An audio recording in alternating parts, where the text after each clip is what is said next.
नमस्कार। मैं डॉक्टर राजपाल सिंह शेखावत, प्राज्ञ महाविद्यालय विजयनगर के हिंदी राजभाषा सप्ताह के अंतर्गत आज दूसरे दिन अपना कहानी पाठ और कहानी से जुड़े मुद्दों पर बातचीत लेकर उपस्थित हुआ हूँ। आप सभी श्रोताओं और प्राज्ञ महाविद्यालय के पूरे परिवार का मैं आभारी हूँ कि आपने मुझे मंच प्रदान किया और बोलने का अवसर प्रदान किया। मैं आज 2 कहानियाँ लेकर आया हूँ। मेरी एक कहानी है बाघ और दूसरी कहानी है बस वाली लड़की। इन दोनों कहानियों के साथ ही मैं अपनी रचना प्रक्रिया कि मैंने कहानी लिखना कैसे शुरू किया और ये दोनों कहानियाँ कैसे बनी, इन पर भी मैं चर्चा करूँगा। और कहानी पाठ के बाद आप लोग यदि कोई मुझसे प्रश्न करना चाहे या आपके मन में कोई सवाल हो, कहानी को लेकर सवाल हो, कहानी के गठन को लेकर कोई प्रश्न हो, तो आप पूछ सकते हैं। आपस में अंत में जो है उन पर भी चर्चा की जा सकती है। मैं शुरुआत करता हूँ कि मैंने कहानी कैसे लिखना शुरू किया।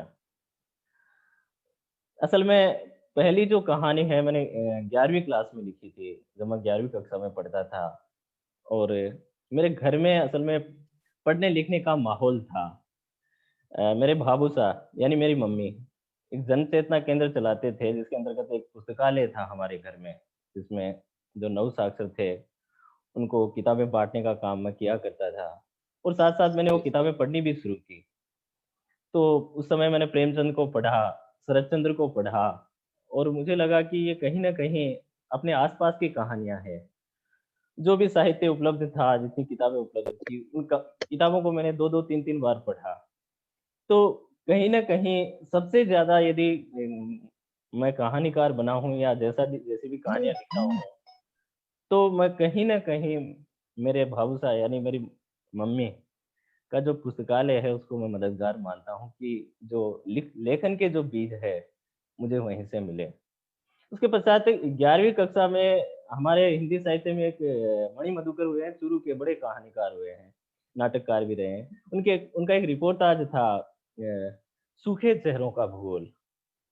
उसने मुझे बहुत प्रभावित किया। मुझे लगा कि ये तो अपने आस-पास के लोगों की कहानी है, आस-पास के लोगों का की रिपोर्ट है, रिपोर्टाज था वो। और सबसे बड़ी बात कि वो अकाल की पृष्ठभूमि पर लिखे गए थे। और ये दुर्योग देखिए आप कि वो 11वीं क्लास के साल में सन 2000 में 11वीं क्लास में था।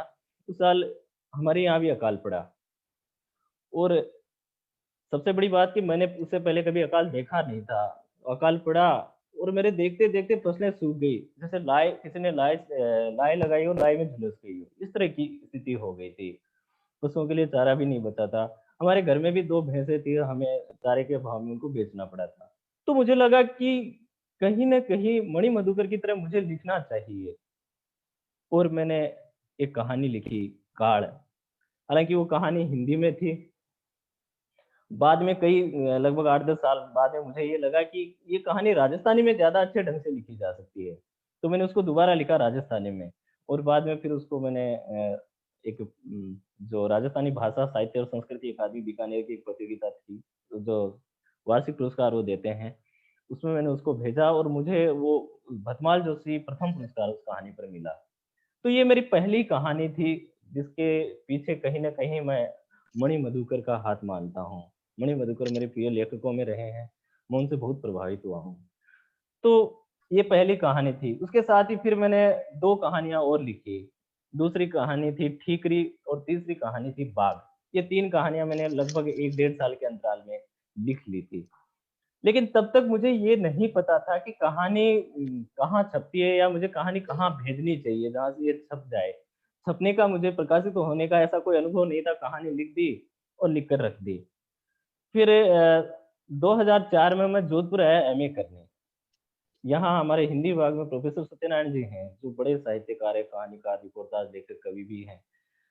वो हमें कहानियाँ पढ़ाते थे। उनकी एक कहानी मैंने राजस्थान पत्रिका की बुकलेट में पढ़ी थी। जब मैंने उनको देखा कि ये ये वही सत्यनारायण है जो जिनकी कहानी से मैं प्रभावित हुआ हूँ, जो मुझे अच्छी लगी थी। तो मुझे बड़ा अच्छा लगा और मुझे एक सबसे बड़ी चीज़ ये समझ में आई कि कहानीकार जो होते हैं, वो भी साधारण मनुष्य ही होते हैं, अपनी तरह दिखते हैं। वो कोई अलग नहीं होते हैं, कोई विशेष नहीं होते हैं। उनसे प्रभावित हुआ। फिर एक दिन मैं डरते-डरते ऐसे ही उनके घर पहुँच गया और मैंने कहा, "सर, मैं भी कहानियाँ लिखता हूँ।" वो तीनों कहानियाँ उनको पकड़ा कर आ गया। फिर कुछ दिन बाद में एक दिन सत्यनारायण जी सर, जो मेरे गुरुदेव भी रहे हैं, गुरुदेव भी हैं, उन्होंने मुझे क्लास के बाद बुलाया और कहा, "राजपाल यार, तुम तो कहानियाँ बड़ी अच्छी लिखते हो।" मैंने कहा, "क्या सर, अच्छी आपको अच्छी लगी क्या?" "बिल्कुल अच्छी है, अच्छी लिखते हो।" कुछ उन्होंने सुझाव भी दिए और कहा कि तुम्हें कहानियाँ छपवानी चाहिए, पत्रिकाओं में भेजनी चाहिए। मैंने कहा, "कहाँ सर?" तो उन्होंने बताया, 1-2 पत्रिकाओं के नाम बताए कि वहाँ भेजो। तब तक मेरी एमए हो गई थी और सबसे पहले मैंने बाघ कहानी को वागर्त में भेजा और वागर्त जो भारतीय भाषा परिषद कोलकाता की पत्रिका है, उसका एक नवलेखन अंक निकला दिसंबर 2007 में। उसमें मेरी कहानी ये प्रकाशित हुई और उसमें मेरे साथ ही रवींद्र आरोही, मिथिलेश प्रियदर्शी, मिथिलेश कुमार राय, इन सब की भी, ये जो आज बड़े बड़े नाम है समकालीन कहानीकारों में या युवा कथाकारों में, इन सब की वो पहली कहानी थी। मेरी भी पहली कहानी थी, उन सब की भी वो पहली कहानी थी और मुझे लगा कि हाँ, मुझे लिखना चाहिए। तो इस तरह ये पहली कहानी प्रकाशित हुई। हालाँकि लिखने की दृष्टि से नहीं, लेकिन प्रकाशित होने की दृष्टि से बाघ कहानी मेरी पहली कहानी थी और मैं इसी कहानी का आगे वाचन करने जा रहा हूँ। मैं थोड़ा-सा इस कहानी की पृष्ठभूमि के बारे में बता दूँ कि बाघ असल में श्मशान भूमि है। मेरे ही गाँव की श्मशान भूमि है और मैंने उसी को पृष्ठभूमि में रखकर ये कहानी लिखी थी। और इस अभी आज के संदर्भ में ये कहानी इसलिए भी प्रासंगिक हो जाती है कि फिलहाल कोरोना का जो काल चल रहा है, उसमें पूरा संसार ये कब्रिस्तान में तब्दील होता जा रहा है। और लोगों को मौत को देखने का जो नज़रिया है, वो बदला है। जीवन और मृत्यु दोनों को देखने का नज़रिया बदला है और मृत्यु लोगों के लिए खबर बनकर रह गई है। जैसे ही हम सुबह अखबार पढ़ते हैं, आज इतनी मृत्यु हुई, इतनी डेथ हुई, टीवी में भी वही है। तो ये जो वैराग है, मृत्यु को लेकर जो वैराग है, वो क्षणिक रह गया है, लंबा नहीं टिक रहा है। ठीक उसी तरह की लगभग ये कहानी मैंने मेरे गाँव के संदर्भ में लिखी है और मुझे लगता है कि इस समय वो प्रासंगिक है, मुझे ये पढ़नी चाहिए। तो पहले मैं इस कहानी का पाठ कर रहा हूँ, जिसका शीर्षक है बाघ। दिसंबर 2007 के वागड़ के अंक में ये छपी थी। उसके बाद में इस कहानी के बारे में बात करते हैं। बाघ। उस जगह का नाम बाघ कैसे पड़ गया, गांव में किसी को भी नहीं मालूम। बाग यानी हरी भरी फैली हुई दूब, पेड़ पौधे, रंग बिरंगे फूलों पर उड़ती हुई तितलियां और पक्षियों का मधुर कलरव। पर इस बाग में ऐसा कुछ भी नहीं है। बाग के बीचों बीच खेजड़ी का एक बड़ा सा सूखा पेड़ है। जैसे जैसे समय बीत रहा है, उसकी डालें बल खाती हुई दुहरी होती जा रही है। उसके नीचे सतीश जी का एक छोटा सा देवरा है। देवरे के ठीक सामने 10 कदम की दूरी पर राख की एक ढेरी, जिस पर लकड़ी के एक ढांचे पर लाल या सफेद कपड़े से मुंह बांधे हुए मटका रखा हुआ रहता है। राख की ये ढेरी और मटका वहां हमेशा नहीं रहते। ज्यादातर वहां गड्ढा सा ही बना रहता है, जिसके लिए गांव के ऊंटों तथा गधों में यह प्रतियोगिता चलती रहती है कि कौन सी बिरादरी इस राख पर लौट लौट कर गड्ढे को और अधिक गहरा करती है।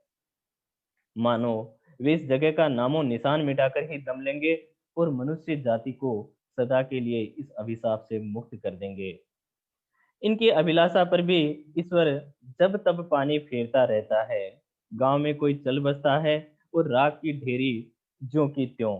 बाद में वे उसे देख कर सिर धुनते हैं कि गड्ढे में से यह राख की ढेरी कहाँ से निकल आई।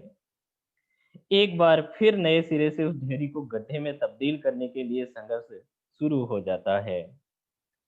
बाग के दूसरी ओर भी खेजड़ी का सूखा हुआ एक और पेड़ है, जिसके नीचे से रेत की छोटी छोटी ढेरियां शुरू होती है, जो सतीश जी के देवरे के सामने खत्म हो जाती है। बाग के एक कोने में पुरानी छतरी है, जिसके कंगूरों को गांव के छोरों ने पत्थरों से निशाना बना बना कर तोड़ दिया है। बिना कंगूरे के ये छतरी अपनी व्यथा पर हर समय उदासी नजर आती है।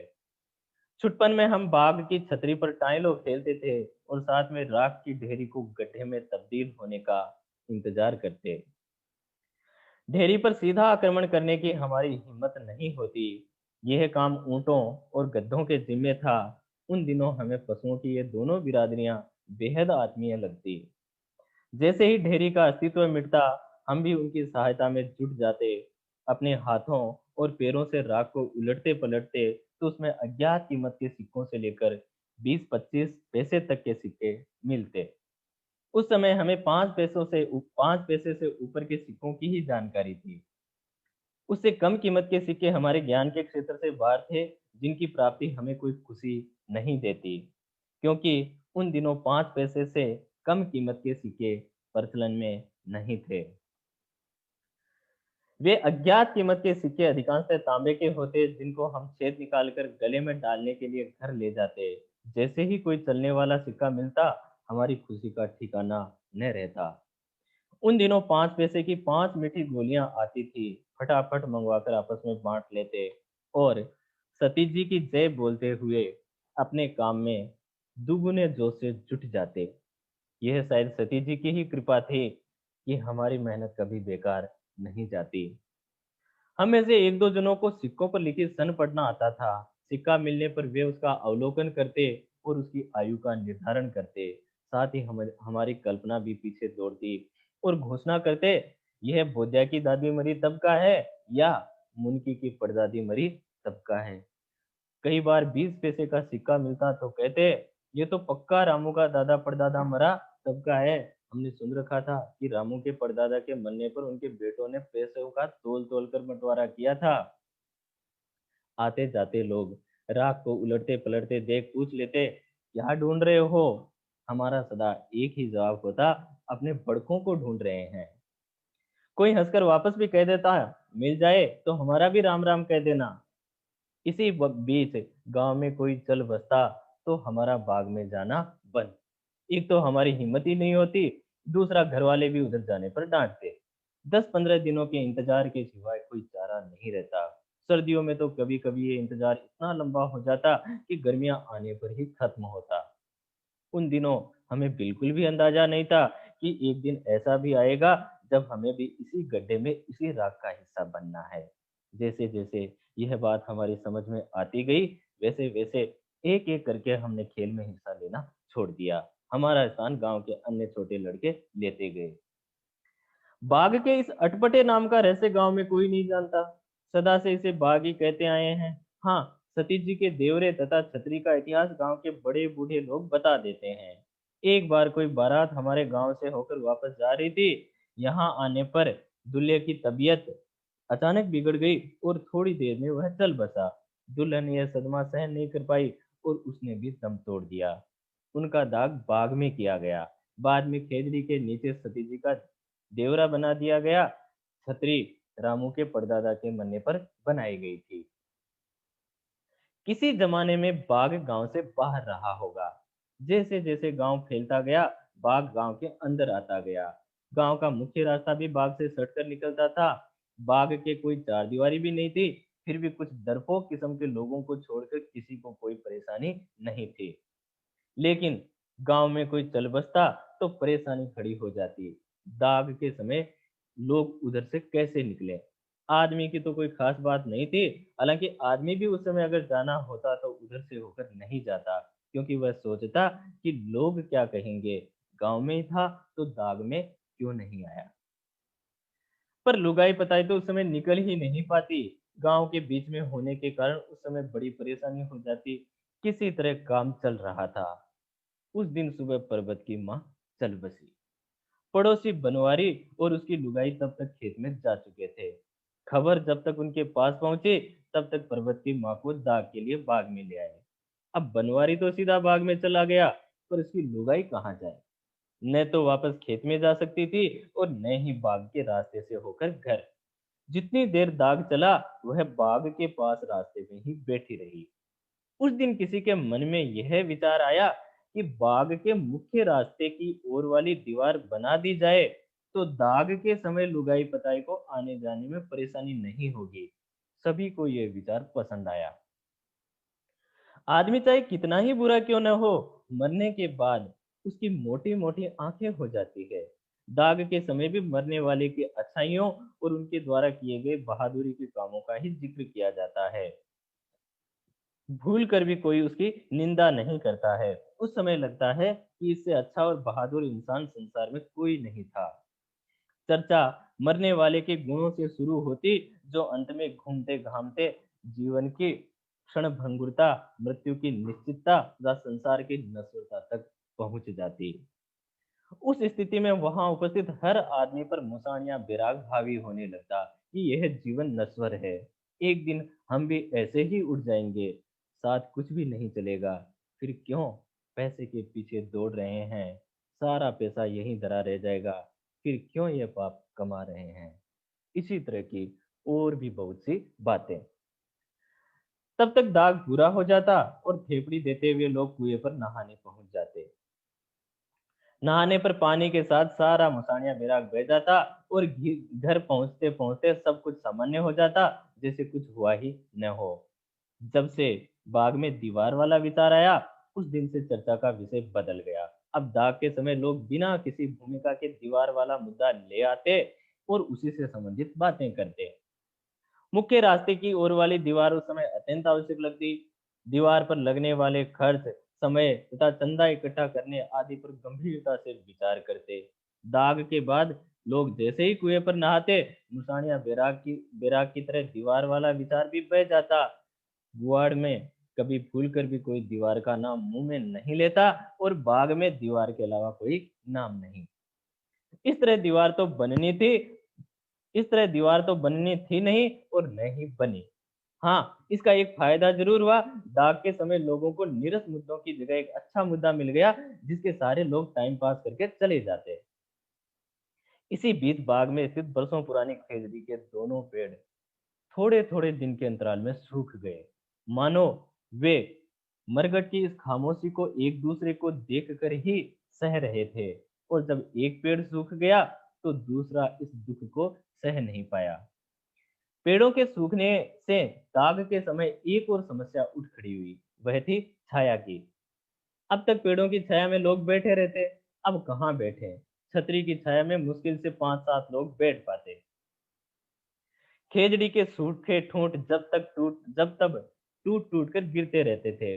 जो लोग भाग्यवादी होते, वे खेजड़ी के ठूंठों की छाया में ही बैठे रहते, क्योंकि उनका मानना था कि मौत लिखी हुई होगी तो कहीं भी आ जाएगी, इससे क्या डरना।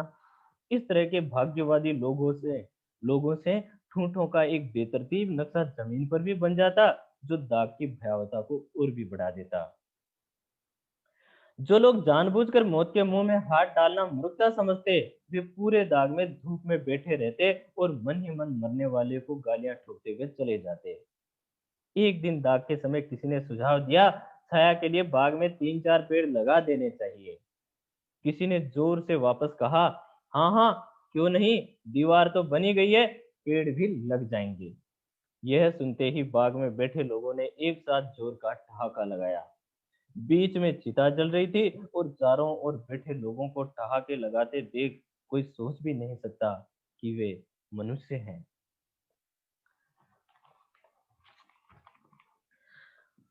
अ, ये कहानी थी, आपने सुना धैर्य से। मैं थोड़ी सी इस कहानी की उस रचना प्रक्रिया की बात करता हूँ कि ये कहानी बनी कैसे। असल में मैंने बताया कि बाग मेरे ही गांव की सुनसान भूमि है और हम गांव से बाहर रहते हैं। एक एक समय ऐसा था मेरे बचपन में, जब हम गांव से बाहर थे, हमारे घर और गांव के बीच में वो बाग पड़ता था। मतलब हम बिल्कुल गांव से बाहर थे, केवल हमारा घर था और एक हमारे काको का, मेरे अंकल का घर था। दो ही घर थे, बीच में बाग पड़ता था। और दिन में तो कोई दिक्कत नहीं थी, क्योंकि हम वहाँ पशु भी चराते थे, टाइलो भी खेलते थे, सिक्के भी चुनते थे और उनकी मीठी गोलियां भी खाते थे। लेकिन रात को मुझे डर लगता था। यदि कोई अंधेरा होने के बाद मुझे कोई कहता है कि भाई आप जाओ और गांव में से कोई सामान लेकर आना है, तो मैं नहीं जाता था, मुझे डर लगता था। तो मैं भी ये चाहता था कि दीवार बन जाए तो ये डर कुछ कम हो।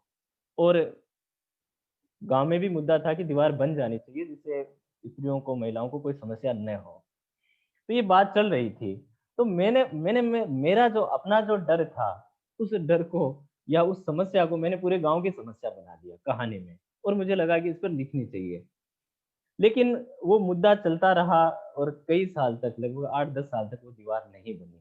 और मुझे भी ये लगता है कि लोग किस तरह के ये लोग हैं जो मतलब जब दाग यानी दाह संस्कार के वक़्त भी उसी की बात करते हैं, होता कुछ नहीं है। तो मुझे लगा कि इस पर मुझे लिखना चाहिए और मैंने ये कहानी लिखी। कुछ जो मेरा बचपन का अनुभव था, वो ये उसको मैंने इस कहानी में उपयोग किया है। कुछ मेरा अपना डर था, उसको मैंने उपयोग किया है। कुछ ग्रामीण लोगों की जो संवेदनहीनता है, उसको मैंने लिया है। इस तरह ये कहानी बनी और फिर ये प्रकाशित हुई। तो मूल रूप से मुझे लगता है कि इस कहानी में जो गाँव में जो संवेदनाओं का धीरे-धीरे जो ह्रास हो रहा है, विघटन हो रहा है, उसको ही मैंने उसमें उठाया है। इस इसके अलावा मैं एक और कहानी बाद में इस पर अगर आपको कुछ लगता है, कुछ पूछना है तो आप पूछ सकते हैं। एक और कहानी है मेरी बस वाली लड़की। ये थोड़े अलग मूड की कहानी है, अलग मिजाज की कहानी है। थोड़ी गंभीर कहानी थी बाघ, ये थोड़ी-सी अलग तरह की कहानी है। और नाम से ऐसा लगता है कि ये प्रेम कहानी है, लेकिन मैंने इसको प्रेम कहानी से कहीं आगे ले जाकर छोड़ा है। या कहें तो प्रेम कहानी से कहीं आगे चली जाती है और साथ में ग्रामीण पृष्ठभूमि की उन समस्याओं को भी उठाती है, विशेषकर लड़कियों की समस्याओं को उठाती है कि जब वो पढ़ाई-लिखाई करती है और उसके बाद पढ़ने-लिखने के बाद जब पढ़ाई छूट जाती है, तो ऐसे लगता है कि जैसे उनकी ज़िंदगी एकदम से खत्म हो जाती है। तो मूल रूप से मैंने उसी को केंद्र में रखा है। मैं पहले कहानी का पाठ कर लेता हूँ, उसके बाद में इस पर बात करेंगे। मैं जो है लगभग 7 साल मैंने सीकर से लेकर गाँव से लेकर सीकर अप-डाउन का किया। मेरे गाँव में 8वीं तक का ही स्कूल था। तो आगे पढ़ने के लिए मैं सीकर चला गया था 9वीं कक्षा में और वहाँ मैंने बीए की पढ़ाई की। मैं गाँव से अप-डाउन करता था रोज़ बस से और मेरी तरह 20-30 और लड़के-लड़कियाँ थे, जो रोज़ अप-डाउन करते थे। तो उस दौरान मुझे उसका जो अनुभव था, उसी को मैंने लिया है। कहानी मैंने फ्लैशबैक में शुरू की, यानी पीछे से शुरू किया 7-8 साल पहले से और फिर कहानी अचानक से वर्तमान में आ जाती है। असल में कहानी शुरू ही वहीं से होती है, मुद्दा जो है शुरू ही वहाँ से होता है। पहले हम कहानी का पाठ कर लेते हैं। सही सही है। कहानी का शीर्षक है बस वाली लड़की। कहानी फ्लैशबैक में शुरू होती है। बस में मुझसे आगे वाली सीट पर रामदयाल बैठा है। रामदयाल की ढाणी यानी छोटी बस्ती के बाद बस 3 जगह और रुकेगी। पहली बार एक गांव में जो रामदयाल का गांव है, दूसरी बार भी एक गांव में और तीसरी बार एक ढाणी में जो मूलतः दूसरी बार रुकने वाले गांव के लोगों से ही बसी है। तीनों बार बस में लोग सिर्फ चढ़ते ही हैं, उतरता कोई नहीं, क्योंकि बस अंत में वहां जाकर रुकेगी जहां बाजार है, अस्पताल है, सरकारी कार्यालय है, सिनेमा है और स्कूल तथा कॉलेज है। तीसरी बार बस जहाँ रुकती है, वहां से 2 औरतें और एक लड़की बस में चढ़ती है। एक औरत की गोद में बच्चा भी है। बस में अब कोई सीट खाली नहीं है। सीटें सारी रामदयाल के गांव में ही भर जाती है और अब बस में कुछ औरतें और आदमी खड़े हैं। जिस औरत की गोद में बच्चा है, वह एक सरसरी नजर पूरी बस में डालती है। बस में बैठे आदमी गर्दन नीचे कर लेते हैं और अपनी नजर को उस औरत की नजरों से मिलने से बचा लेते हैं। पर रामदयाल गर्दन नीचे नहीं करता है।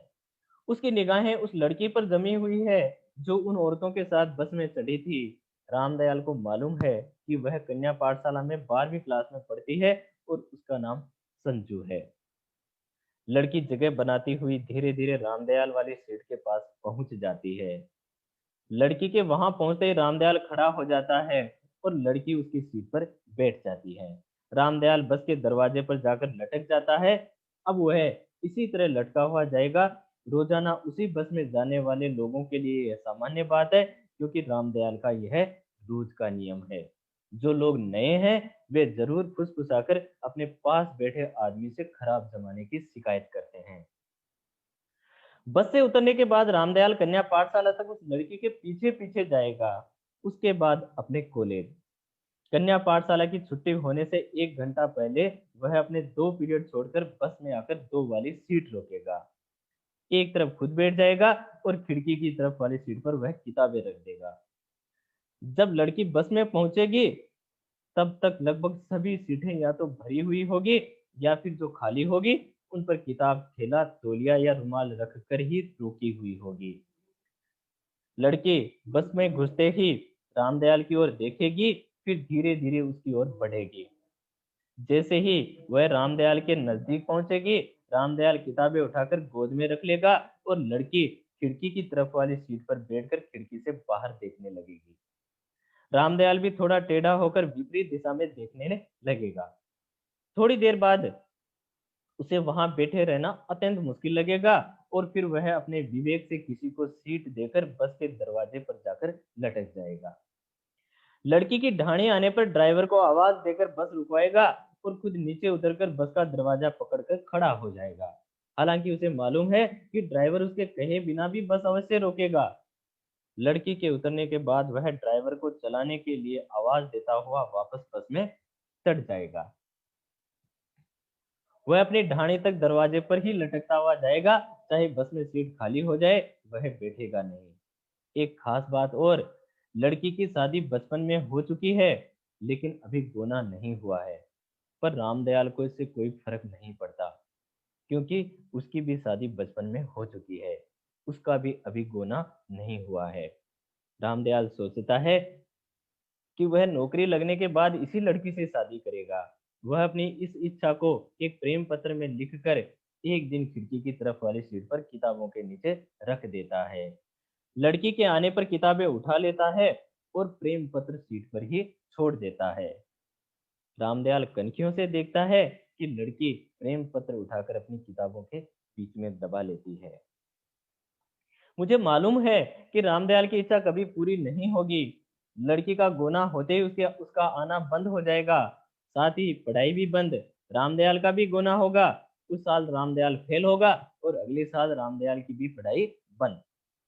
पर मेरा सोचना गलत था। पढ़ाई दोनों की ही बंद हुई, पर कारण दूसरा था। एक दिन रामदयाल खिड़की की तरफ वाली सीट पर किताबें रखकर लड़की का इंतजार कर रहा था। लड़की आई, रामदयाल की तरफ देखा जरूर, पर उसके पास नहीं आई। पास आया लड़की का भाई और उसके 2 दोस्त।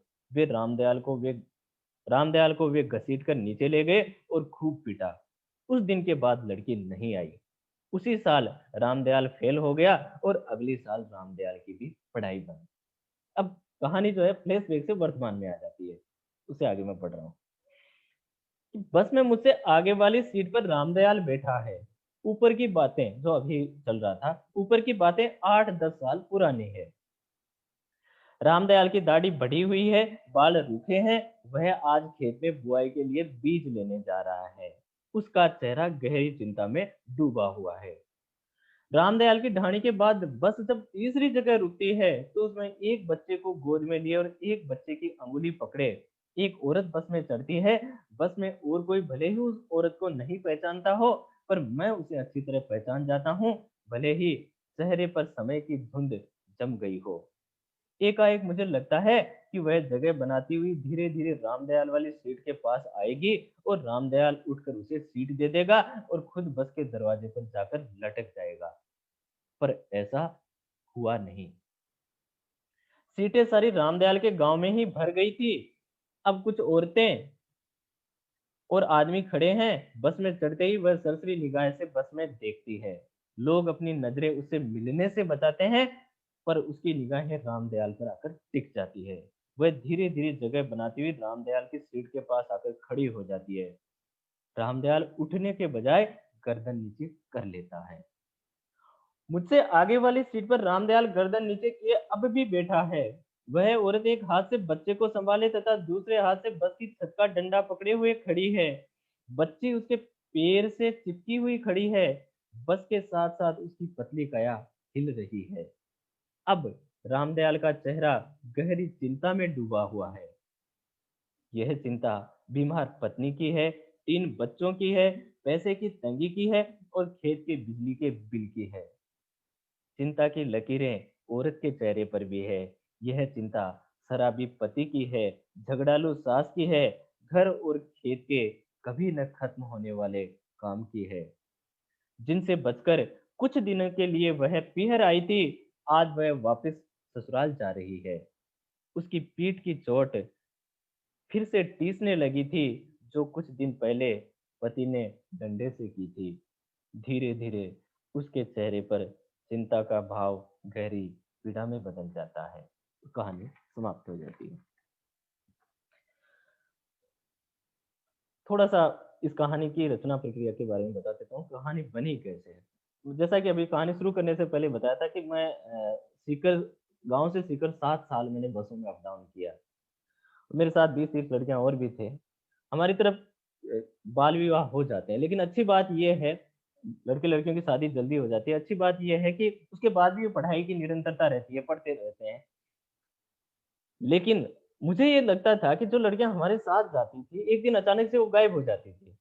चाहे वो एग्ज़ाम हुए या नहीं हो, एक दिन गायब हो गई और फिर वो साल, 2 साल, 3 साल बाद में कभी बस में दिखती, तो दिखती 1-2 बच्चे उनके साथ है, यानी उनका गोना हो जाता था और पढ़ाई छूट जाती थी। और यही इसी तरह की समस्याएँ जो लड़कों के साथ थी। लड़के गाँव से शहर पहुँचते, वो सिनेमा देखते, बस में जो लड़कियाँ जाती उनसे प्रेम करते, पिटते और फेल हो जाते और उनकी भी पढ़ाई बंद। क्योंकि सारे के सारे किसान पृष्ठभूमि से थे, ग्रामीण पृष्ठभूमि से थे, खेती-बाड़ी में लग जाते। तो मुझे ये लगा कि ये कहानी लिखी जा सकती है। कहानी दिमाग में आई कैसे कि ये जो मेरा अनुभव था 7-8 साल पुराना था, मैं तब तक जोधपुर आ गया था। एक दिन गाँव से सीकर जा रहा था। हरदेवा नाम का एक लड़का था, मेरे से बड़ा था, हालाँकि बातचीत नहीं होती थी, लेकिन मैं उनको देखता था बस में, जो मेरे गाँव से अगली ढाणी से चढ़ता था और उससे 2 गाँव छोड़कर अगली ढाणी से एक सजना नाम की लड़की चढ़ती थी। ये जो मैंने नाम दिए हैं, रामदयाल और संजू, ये मैंने फिर उनका थोड़ा-सा बदल दिया है। तो ये ऊपर वाली जो फ्लैशबैक में जो कहानी चलती है, वो लगभग सारा कुछ हो था उनका मामला। मैं देखता था, नोटिस करता था, मेरे दिमाग में था कहीं न कहीं। जब 7-8 साल बाद में ऐसा संयोग हुआ कि जब मैं जा रहा था, तो हरदेवा, जिसका मैंने नाम रामदयाल रखा है, और वो सजना, जिसका नाम मैंने संजू दिया है, वो दोनों ही उस बस में थे। तो अचानक से मुझे लगा कि इस पर कहानी लिखी जा सकती है, और मैं जब वापस सीकर जाके घर आया, तब तक मेरे सामने वो गायब होती हुई सारी की सारी लड़कियाँ, वो सिनेमा देखते हुए लड़के पिटते हुए, फेल होते हुए, वो सारे के सारे आकर खड़े हो गए। और मैंने उसी रात एक ही सिटिंग यानी एक ही बैठक में मैंने ये कहानी लिख दी थी।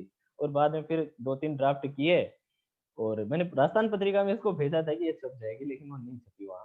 फिर मैंने प्रसंगम, जो साहित्य संगम इंटरनेशनल की पत्रिका, हैदराबाद की पत्रिका थी, उसमें वो छप गई थी। तो ये इस तरह कहानी बनी। मेरा अनुभव जो था, वो था, जो मैं सीकर से लेकर गाँव और सीकर के बीच में जो अप-डाउन करता था, वो कहीं न कहीं उसमें ये वो सारे लड़के-लड़कियाँ इसमें शामिल हो जाते हैं। वो सबकी परिणति इसी रूप में गई। और बाद में देखिए, लड़कों का भी करीब-करीब का वही हश्र हुआ।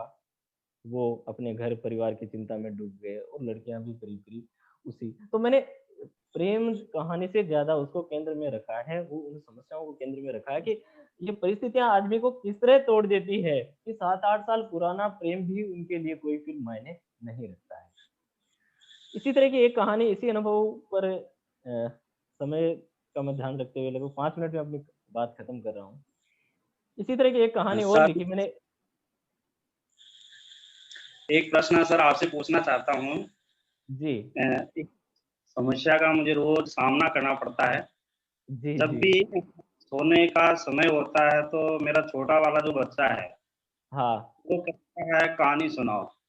तो ये हाँ, बड़ी जी। समस्या है। तो वो बिल्कुल। जब भी मम्मी कोई कहानी सुनाने लगती है तो ये तो सुन ले, ये तो सुन ले। है हाँ, ना? तो कहती है कि रोज़-रोज़ तेरे लिए कहानियाँ कहाँ से लाऊँ मैं अब? जी।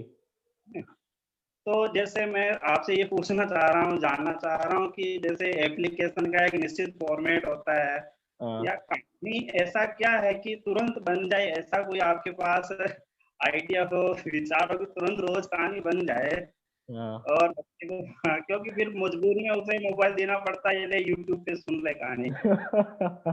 देखिए, देखिए इसका एक, मैं पहले तो ये आप समस्या सभी लोगों के साथ है। बच्चों को कहानी सुनाने की आदत हम डालते हैं और बाद में इतने परेशान हो जाते हैं कि पुरानी कहानी सुनाते ही, शुरुआत करते ही कह देते हैं कि नहीं ये कहानी तो सुनी हुई है, नहीं सुनाइए। तो नहीं, इसका समाधान भी आप अगर देंगे तो बहुत अच्छा लगेगा। देखिए मैं पहले तो ये स्पष्ट कर दूं कि कहानी लिखने का कोई निश्चित फॉर्मूला नहीं है, कोई तकनीक नहीं है। सबका अपना अंदाज होता है लिखने का, हर लेखक का अपना अंदाज होता है, तो वो तकनीक और फॉर्मूले वाली तो कोई बात ही नहीं है। लेकिन मुझे लगता है कि कहानी जो है वो डायरी से निकलती है। तो आप ऐसा करिए, रोज जो है आकर पहले डायरी लिखिए और फिर बच्चे को सुना दीजिए। तो डायरी लिखोगे तो आपको खुद को लगेगा कि रोज न रोज कुछ दोहराव हो रहा है, तो आप कुछ नई चीज करने के लिए सोचेंगे और कुछ नया लिखेंगे। तो हो सकता है ये कुछ प्रभावी हो, आप देख लीजिए। मैं और कुछ, मैं और आगे। भी जो भी हाँ कोई प्रश्न करना चाहते हैं वो बिल्कुल। मोर ऑप्शन में जाकर के अपना रेज हैंड कर सकते हैं। वहां से हम उनको अनम्यूट कर देंगे और वो अपना प्रश्न पूछ पाएंगे। जो भी लोग सर से प्रश्न पूछना चाहते हैं, नीचे आपको स्क्रीन पर दिख रहा होगा एक मोर ऑप्शन, वहां पर रेज हैंड है, वहां से आप अपना प्रश्न के लिए हाथ खड़ा कर सकते हैं।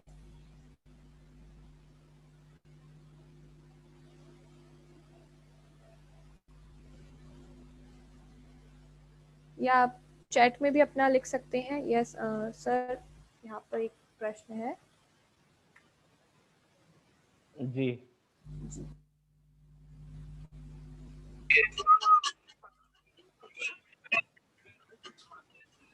जीतू।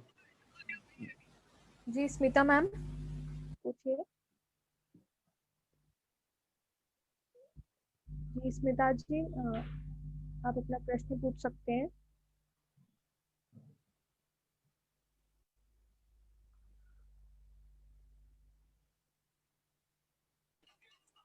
हेलो।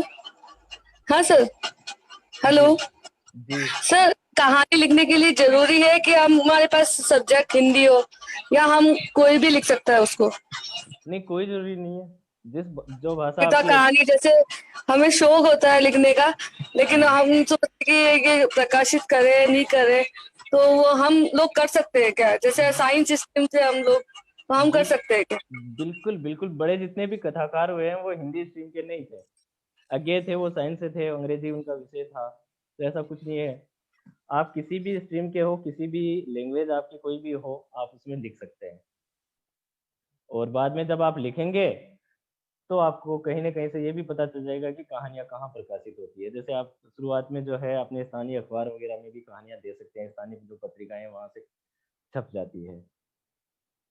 बिल्कुल आप लिख सकते हैं। सर एक सवाल ये आया है कि डॉक्टर हम्म। शेखावत साहब, यदि रामदयाल और संजू की शादी हो जाती तो हाँ, आप इस कहानी को किस तरह लिखते? हो सकता है फिर ये कहानी लिखी लिखी नहीं जाती। और एक सवाल ये है कि कहानियों के लिए आप उदाहरण कहाँ से लाते हैं, ये पूछा है कवि ओम अंकुर साहब ने कि आप कहानियों के लिए उदाहरण कहाँ से लाते हैं? उदाहरण मेरे हिसाब से वो सब्जेक्ट का पूछ रहे हैं कि सब्जेक्ट विषय कहाँ से लाते हैं। देखिए विषय सारे मैंने अपने आसपास से उठाए हैं। मैंने जैसे दोनों कहानियों की भूमिका में ही बता दिया था कि मेरा अपना ये व्यक्तिगत अनुभव है, और मैंने अपने आसपास जो पात्र थे, जो घटनाएं थी, मेरे जो दिमाग में क्लिक करता है कि मुझे इस पर कहानी लिखनी चाहिए, तो उसके बाद में फिर मैं अपने मन में उस कहानी को बुनता हूँ। 1-2 दिन या 4-6 दिन, सप्ताह, महीना या 1-1.5-2 साल तक मैं कहानी घुमाता हूँ। फिर मुझे लगता है कि एक मुकम्मल कहानी बन गई है, तब मैं उसे 2-4 सिटिंग में कागज पर उतार देता हूँ। जी राकेश मिश्रा जी आपसे सवाल करना चाह रहे हैं। राकेश मिश्रा जी, जी अपने आप को अनम्यूट कीजिए। हाँ सर। जी, मेरी आवाज आ रही है आपको? हेलो। हाँ सर। बिल्कुल बिल्कुल। ठीक है, मेरे लिए भाई राजपाल को इस मंच पर देखना मेरे लिए एक व्यक्तिगत उपलब्धि है। तो खैर, मैंने उनकी रचना प्रक्रिया को, लेखक को थोड़ा करीब से देखा, ये मेरा सौभाग्य है। उन्होंने एकदम शुरू में कहा कि किस तरह से उनके मन में उनकी जो माता जी थी वो सर्व शिक्षा अभियान के लिए सारी उनकी जो बेसिक जो शुरुआती जो ट्रेनिंग हुई कहानीकार के तौर पे, वो शुरुआती किताबों के तौर पे। और अभी बातचीत में ये भी सामने आया है कि किस तरह से डायरियों को लिखना, और मैं एक दोस्त के नाते बस एक छोटा सा जानकारी है भी कि भाई राजपाल की डायरी भी छपी है अलग अलग जगहों पे। तो और अभी बताया कि डायरी की एक अहम भूमिका होती है कहानी के निर्माण में।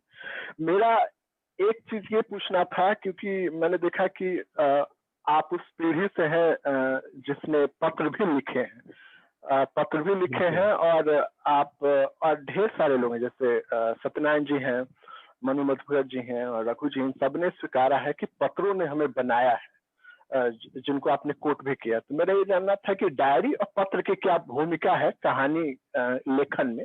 और यहाँ पे मैं उर्दू के बड़े अफसाना निगार है गुलाम अब्बास साहब, उनका कहना था कि जो इंसान पत्र लिख सकता है, खत लिख सकता है, वो कहानी भी लिख सकता है।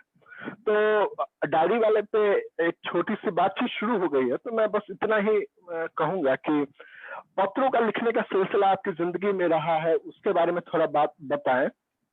और उसके अलावा पत्रों और डायरी की क्या भूमिका होती है कहानी लिखने में, उसके बारे में अगर थोड़ा विस्तार से बात करें तो बाकी लोगों को भी थोड़ा लाभ मिले। बिल्कुल, ये आपकी बात से मैं भी सहमत हूँ, गुलाम अब्बास के हिसाब से भी उनकी बात से भी सहमत हूँ कि जो आदमी खत लिख सकता है, यानी पत्र लिख सकता है और डायरी लिख सकता है, वो कहानी भी लिख सकता है। और असल में शुरुआत जो होती है वो पत्रों से या फिर डायरी से ही होती है। डायरी से ही कहानी लिखने की शुरुआत करनी चाहिए। यदि आप नियमित रूप से डायरी लिखते हो तो कई सारी कहानियां उसमें से निकल आती है। जहाँ तक मेरी बात है, मैंने उस दौर में लिखना शुरू कर दिया था जब मोबाइल नहीं हुआ करते थे, और मैंने मोबाइल काफी देर से लिया, लगभग 2010 से पहले मेरे पास मोबाइल नहीं हुआ करता था। तो उस दौर में मैंने पत्र खूब लिखे हैं, विशेष रूप से मैंने सबसे ज्यादा शायद पत्र आपको ही लिखे हैं। और वो सारे के सारे आपने जो मुझे वापस उनका जो जवाब दिया, वो सारे के सारे मेरे पास सुरक्षित भी है, तारीख वाइज मैंने उनको दिनांक वार उनको फाइल में रख रखा है। तो देखिए, आप और मेरे बीच में मैं जब हॉस्टल में रहता था, हम जब सप्ताह में 3 बार मिलते थे, उसके बावजूद भी ऐसा क्या बच जाता था, बातचीत के बाद भी हम घंटों बहस करते थे, घंटों बातें करते थे, साहित्य की बात करते थे। उसके बाद भी ऐसा कुछ था जो उस बातचीत में नहीं आता था, जिसे हम पत्र में लिखते थे।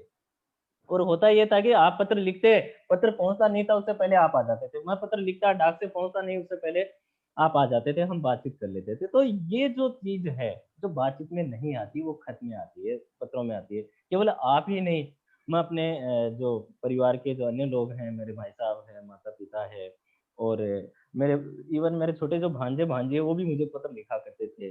राजेंद्र सिंह जी, संदीप जी, धर्मपाल जी से भी मेरा पत्राचार होता था। तो कहीं न कहीं उसे कहानीकार बनाने में उन पत्रों की बड़ी भूमिका है। और दूसरी बड़ी भूमिका मैं डायरी की मानता हूँ। मैं जब 2004 में, मुझे आज भी याद है, 19 सितंबर 2004 को मैं पहली बार जब जोधपुर आया, तब से मैं लगातार डायरी लिख रहा हूँ। भले ही अब वो अनियमित हो गई है, कुछ अंतराल से लिखता हूँ, लेकिन डायरी जरूर लिखता हूँ, और उस डायरी ने ही मुझे कहीं न कहीं कहानीकार के रूप में स्थापित किया है। तो कई सारी घटनाएं ऐसी होती है जो आप लिखते हो और वो फिर कहानी बन जाती है। जी सर, एक जिज्ञासु प्रश्न और आया है आपकी कहानी के लिए कि उस औरत को सीट क्यों नहीं दी गई कहानी में। ये लिखा है सरताज शेखावत जी ने। उन्होंने पूछा है कि आपने उस औरत को कहानी में कोई सीट क्यों नहीं दी। अब देखिए, मैंने नहीं दी या मैंने कहानी में नहीं दी या रामदयाल ने नहीं दी, ये अलग प्रश्न है।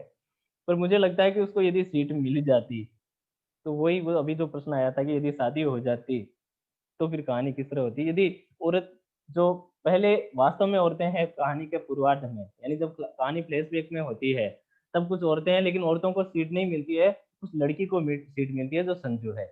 लेकिन बाद में संजू 8-9 साल बाद में वह भी औरत बन जाती है, तब उसको सीट नहीं मिलती है। तो कहीं ना कहीं वही चीज मुझे जो है वो चुभती है, और फिर मैं कहानी लिखने के लिए आगे बढ़ता हूँ। तो कहानी तभी बनी है कि उसको सीट नहीं मिली। वही रामदयाल है जो उसे 8 साल पहले खुद रोज उसके लिए सीट रोकता था, और 8 साल बाद में वो गर्दन नीचे करके बैठ जाता है। तो कहानी वहीं से स्टार्ट होती है या वहीं खत्म हो जाती है। कहानी मैंने इसीलिए लिखी है। जी धन्यवाद सर। सर, अनु मैम आपसे कुछ पूछना चाहते हैं। अनु जी। Hello sir. जी सर मेरे को आपकी दोनों ही कहानियां बहुत अच्छी लगी, मुझे आपकी और भी कहानियां पढ़नी है, मुझे कहाँ मिलेंगी? कहानी असल में मेरा संग्रह अभी आया नहीं है। मेरी कहानियां हैं जो पत्रिकाओं में प्रकाशित हुई है। आप संपर्क कर लीजिएगा, मैं आपको व्हाट्सएप पर भेज दूंगा। सर इसी प्रकार का एक प्रश्न और आया है कि सर आपकी कोई नई कहानी काफी दिनों से नहीं आई है। देखिए एक लंबा अंतराल आया है। हाँ जी। हाँ सर बोलिए। एक लंबा अंतराल आया है कहानी लिखने या छपने। कहानियां मैं लगातार लिख रहा हूँ। प्रकाशित होने की जहां तक बात है, मैं जैसे अभी बात बीच में रह गई थी, मैं बात कर रहा था कि बस वाली लड़की है, इसी तरह की एक मैंने लंबी कहानी लिखी है सिग्नल, जो मेरे गांव की ही वो वही जो बस में आती जाती थी, मेरे गांव की ही लड़की थी और उसके साथ एक बस ड्राइवर। दोनों की कहानी है, लंबी कहानी है, लेकिन उस कहानी को प्रकाशित इसलिए नहीं करा पा रहा हूँ कि मुझे लगता है कहीं ना कहीं वो लड़की पहचान ली जाएगी। हो सकता है गांव में कोई पढ़े तो उसके लिए समस्या खड़ी हो जाए। 10 साल पहले लिखी थी मैंने, कई सारे उसके ड्राफ्ट भी कर रखे हैं, कहानी तैयार है, लेकिन छपाने से मैं प्रकाशित करवाने से मैं अभी भी उससे बच रहा हूँ। कुछ कहानियां और भी है। एक दूसरी बड़ी दिक्कत ये है कि हिंदी का जो लेखक होता है वो फुल टाइम लेखक नहीं होता है, क्योंकि जीविकोपार्जन के लिए उसे कुछ ना कुछ अलग से करना होता है। तो नौकरी में आने के बाद कुछ अपनी समस्याएं रही है, समय कम मिल पाता है। प्रयास करूंगा कि जल्दी ही कोई कहानी प्रकाशित हो जाए। जी सर, एक और श्रोता है जो आपसे सवाल पूछना चाहते हैं। जी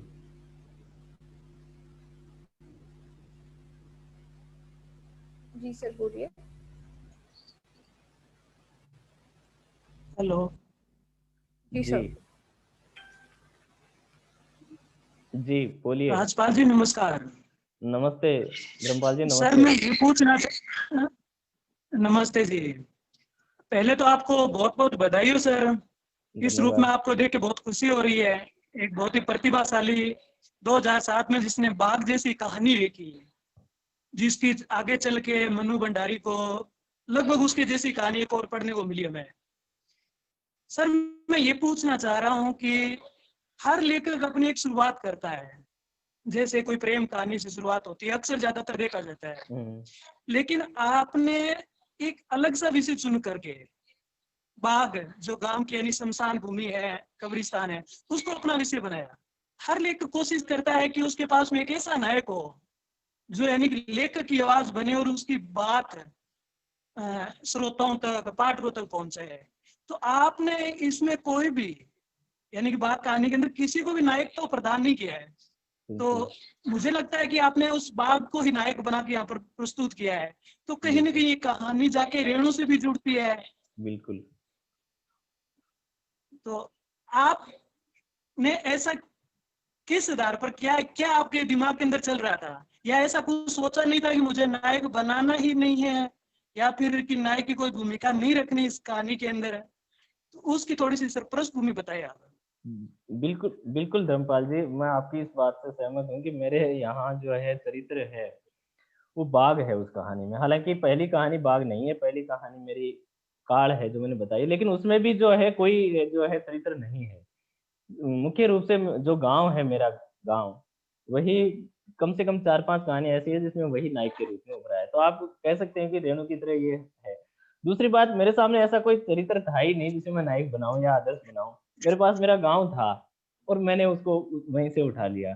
एक तीसरी बात ये भी है कि मैं जो है मणि मधुकर से प्रभावित रहा हूँ, और मणि मधुकर के यहाँ भी इसी तरह का चरित्र है, इसी तरह का ग्रामीण परिवेश है, उसकी समस्याएं, तो मैंने भी अपनी कहानियों में उसी चीज को उठाया है। सर एक प्रश्न सर, एक सवाल अगर और इजाजत हो तो एक सवाल और करना चाहिए। बिल्कुल बिल्कुल।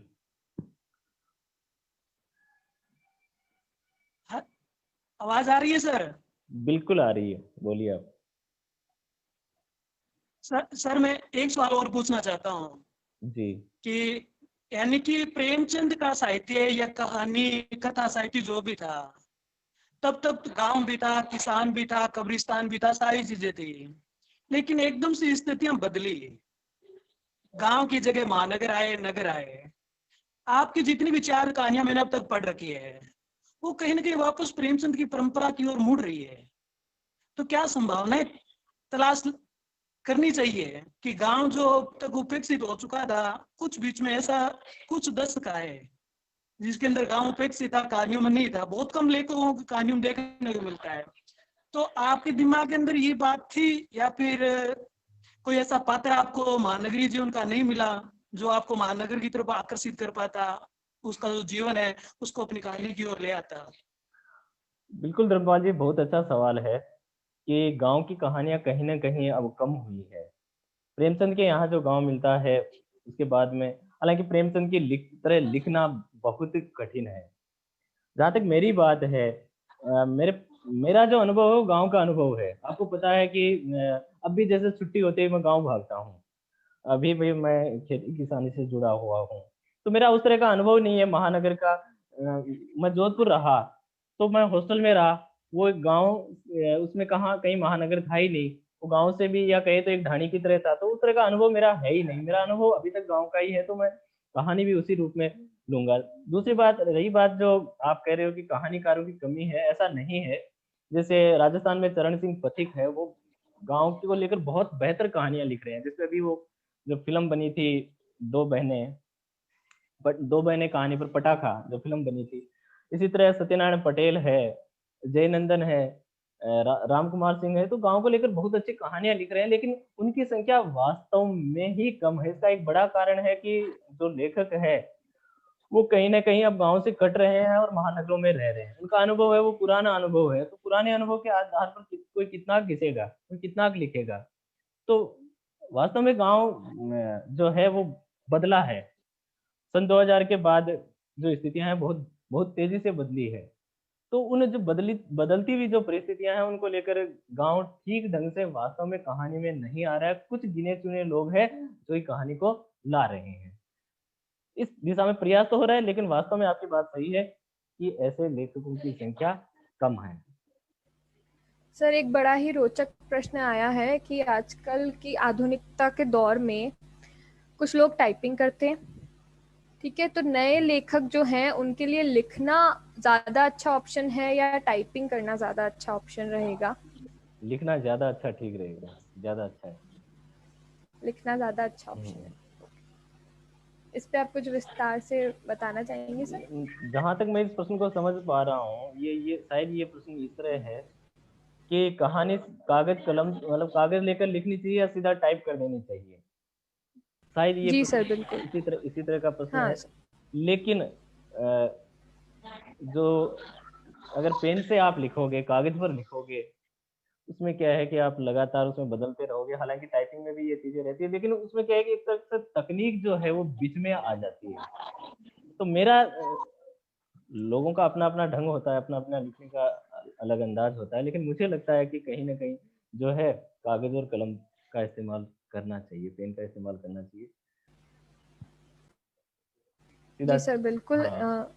हाँ, एक कहानी लिखते समय हमें किन बातों का ध्यान रखना चाहिए? जी, ये कोई, मैं पहले ही कह चुका हूँ कि कहानी का कोई बना बनाया फॉर्मूला नहीं है। हर जी व्यक्ति का बिल्कुल सर। कहने का जो यानी कहने का जो अंदाज है होता है वो अलग तरह का होता है। इसके लिए सबसे बड़ी चीज है कि एक निजी शैली तो विकसित होनी चाहिए, लेकिन ये है कि समकालीन लेखकों को पढ़ना चाहिए ताकि कहने का अंदाज है उसमें और ज्यादा निखार आए। पढ़ना बहुत जरूरी है। अपने विजयदान जी देथा कहते हैं कि पढ़ो मण लिखो कण। इतना ज्यादा तो पढ़ो, लेकिन उसका बहुत ही कम मात्रा में लिखो, तभी जो है लेखक बन पाना संभव हो पाता है। अपने सभी अनुभवों और कहानियों को साझा करने के लिए सर आपका बहुत बहुत धन्यवाद।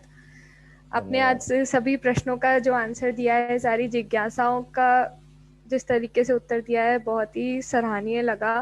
आपको सुनकर बहुत अच्छा लगा सर।